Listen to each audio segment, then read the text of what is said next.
আমরা বিচার চাই যে কেন আমাদের বাবাদের এভাবে বছরের পর বছর গুম করে রাখা হইলো।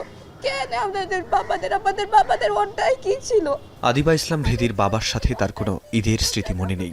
তার বয়স যখন 2 বছর 4 মাস, তখন 2013 সালের 2 ডিসেম্বর বাবা পারভেজ হোসেনকে রাজধানীর শাহবাগ থেকে গুম করা হয়। ব্যবসায়ী বাবা জড়িত ছিলেন বিএনপির রাজনীতির সাথে।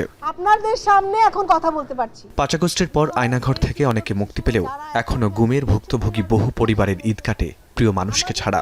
কেউ স্বামী, কেউ সন্তান, কেউ ভাই হারিয়েছেন। তাদের সবার ঈদ আনন্দ যেন ফিকে হয়ে গেছে।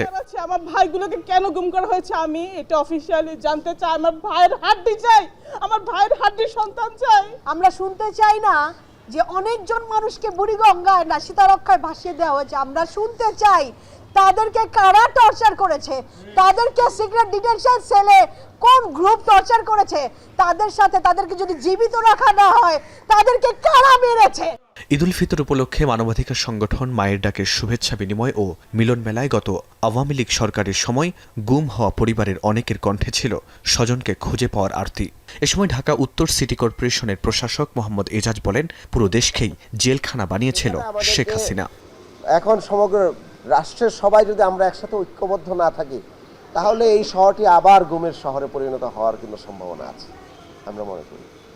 এবং এইটা যেই ঘটনাগুলো আমরা এখানে দেখলাম, এটা তো ঢাকা তো একটা গুমের শহর ছিল, এবার পুরো রাষ্ট্র একটা গুমের রাষ্ট্র, একটা জেলখানা হিসেবে ছিল। এই সরকার মানে গত সরকার হাসিনা সরকার বাংলাদেশের সবচেয়ে বড় জেলখানা তৈরি করেছে কেরানীগঞ্জে এবং কাশিমপুরে। অনুষ্ঠানে প্রধান অতিথি তথ্য উপদেষ্টা মাহফুজ আলম বলেন, হাসিনা এখনও ভারতে বসে ষড়যন্ত্র চালাচ্ছে। আওয়ামী লীগকে বাংলাদেশের মানুষের শত্রু উল্লেখ করে তিনি বলেন, গণহত্যাকারী এই দলের বিচার করতেই হবে। আওয়ামী লীগ শুধুমাত্র বাংলাদেশের জনগণের শত্রু, এই ভিন্ন এর কোনো পরিচয় নেই। এটা কোনো রাজনৈতিক দল না, এটা একটা মাফিয়া গোষ্ঠী ছিল, যে মাফিয়া গোষ্ঠীর প্রধান ছিল শেখ হাসিনা। তার বাবার হত্যার প্রতিশোধ নেওয়ার নামে বাংলাদেশের জনগণের উপরে ভারতের সহযোগিতায় এই অত্যাচার নিপীড়ন চাপিয়ে দিয়েছিলেন।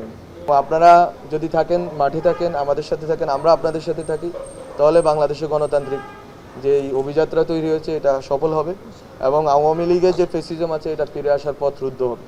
কোনোদিন আর আওয়ামী লীগকে আমরা এই দেশে রাজনৈতিকভাবে এখানে দাঁড়াতে দিব না।